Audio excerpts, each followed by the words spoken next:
किसान हमेशा नेताओं के भाषणों में रहता है, पोस्टरों में, नारों में, चुनावी मंचों पर। लेकिन जब असली फैसले होते हैं, जब असली एजेंडा बनता है, तो वही किसान सबसे पहले गायब हो जाता है। आज अगर भारत ने अपने एग्रीकल्चर मार्केट को बिना सोचे समझे खोल दिया, तो इसकी कीमत सिर्फ किसान नहीं चुकाएगा, पूरी आने वाली पीढ़ियां चुकाएंगी। अमेरिका आज हमें जेनेटिकली मॉडिफाइड क्रॉप्स की गाजर दिखा रहा है, लेकिन इतिहास बताता है ये गाजर बाद में कैसी भारी पड़ती है। एक तरफ ट्रंप दुनिया भर पर टैरिफ बरसा रहा है, दूसरी तरफ भारत में उसी ट्रंप की आरती उतारी जा रही है। ट्रंप ने ऐसे टापुओं पर भी टैरिफ लगा दिया जहां इंसान तक नहीं रहते। और इतिहास में ये भी दर्ज है कि अमेरिका ने भारत को ऐसा गेहूं भेजा जो इंसानों के खाने लायक नहीं था, सिर्फ सूअर के खाने लायक था। और जब भारत ने सवाल उठाया तो जवाब था, अगर युद्ध नहीं रोका तो गेहूं बंद कर देंगे, जो करना है कर लो। यही है ट्रेड, यही है ताकत का असली खेल। लेकिन इंटरनेशनल ट्रेड सिर्फ नेताओं के भाषणों से नहीं चलता, इसके पीछे पूरा सिस्टम होता है। ब्यूरोक्रेसी, अफसर, नीतियां, कानून। यही वजह है कि लाखों युवा आज भी सिविल सर्विस, एसएससी जैसे एग्जाम की तैयारी करते हैं, क्योंकि असली फैसले यहीं लिए जाते हैं। अब अगर हम पीछे जाएं, बहुत पहले, जब कोई टैरिफ नहीं था, जब कोई बॉर्डर टैक्स नहीं था, तब लोग जहां चीज ज्यादा होती थी वहां से लाते थे और बदले में वही देते थे जिसकी सामने वाले को जरूरत होती थी। यहीं से ट्रेड शुरू हुआ।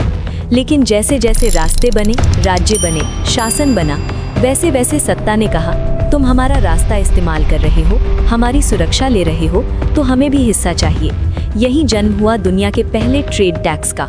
इराक से तुर्की तक जाने वाले व्यापारियों से लिया गया निशातुम। ग्रीस में यही बना पेंटेकोस्टी, रोम में पोर्टोरिया और भारत में शुल्क। शुरुआत में टैक्स सिर्फ रेवेन्यू के लिए था, कोई ट्रेड वॉर नहीं था, कोई दुश्मनी नहीं थी। लेकिन 18वीं सदी में कहानी बदली। भारत और चीन के सस्ते बेहतरीन कपड़ों ने ब्रिटेन की लोकल इंडस्ट्री की कमर तोड़ दी। नौकरियां जाने लगी तो ब्रिटेन ने समाधान ढूंढा, सीधा बैन नहीं बल्कि भारी टैरिफ, कैलिको एक्ट। सोच साफ थी, महंगा कर दो, लोग खुद ही नहीं खरीदेंगे। यही मॉडल बाद में पूरी दुनिया ने अपनाया। लेकिन 1929 में अमेरिका में वॉल स्ट्रीट क्रैश हुआ, ग्रेट डिप्रेशन शुरू हुआ और अमेरिका ने स्मूथ हॉली टैरिफ एक्ट लागू कर दिया। 20,000 से ज्यादा आइटम्स पर 40 से 100% तक टैरिफ। नतीजा, बाकी देशों ने भी पलटकर टैरिफ लगाए। दुनिया भर का ट्रेड 66% गिर गया, बेरोजगारी आसमान छू गई। और फिर आया दूसरा विश्व युद्ध। युद्ध के बाद सबको समझ आ गया, अंधाधुंध टैरिफ से दुनिया नहीं चलती। इसीलिए 1947 में भारत समेत 23 देशों ने मिलकर बनाया GATT, general agreement on tariffs and trade. यहीं से आगे चलकर बना WTO। सिद्धांत साफ था, कोई भेदभाव नहीं, कोई फेवरेट देश नहीं। लेकिन अमेरिका ने रास्ता निकाला फ्री ट्रेड एग्रीमेंट्स का, यानी कुछ देशों के साथ अलग नियम। अब कहानी भारत पर आती है। द्वितीय विश्व युद्ध के दौरान अमेरिका ने अपने किसानों से क्वालिटी नहीं क्वांटिटी पर फोकस कराया।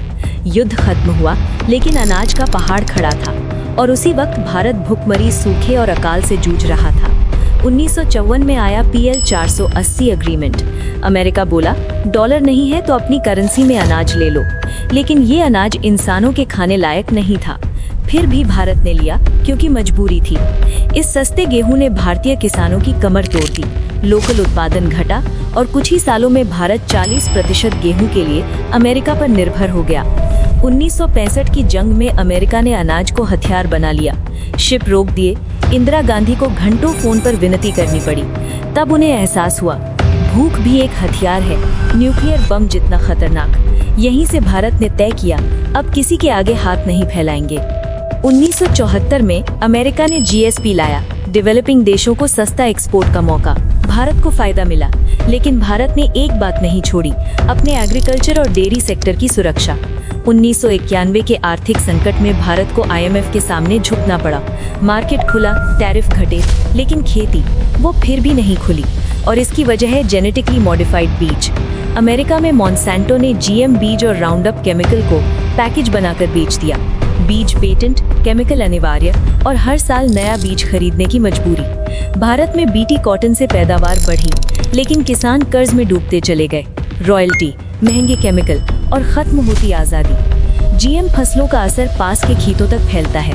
नॉर्मल बीज अपनी पहचान खो देते हैं और सबसे बड़ा खतरा यूरोप समेत कई देश जीएम फूड को इंसानों के खाने के लिए बैन करते हैं। अगर भारत ने ये रास्ता चुना तो किसान भी जाएगा, बीज भी जाएगा और एक्सपोर्ट मार्केट भी। आज ट्रम्प फिर सत्ता में है, ट्रेड वॉर फिर लौट आया है और फिर वही दबाव, भारत खेती खोले। लेकिन भारत जानता है खेती सिर्फ व्यापार नहीं, ये जीवन है, ये आज़ादी है, ये भूख से लड़ने की आखिरी दीवार है। और अगर ये दीवार गिर गई तो भाषणों में किसान रहेगा लेकिन खेतों में नहीं। अगर आपको ये बात महत्वपूर्ण लगी तो इस वीडियो को ज़्यादा से ज़्यादा लाइक और शेयर कीजिए। ऐसे ही तथ्य और ज़मीनी सच्चाई को आप तक पहुंचाने के लिए चैनल को सब्सक्राइब और फॉलो ज़रूर कीजिए। फिर मिलेंगे किसी नए सच, किसी नए सवाल के साथ। तब तक के लिए नमस्कार, जय हिंद, जय भारत।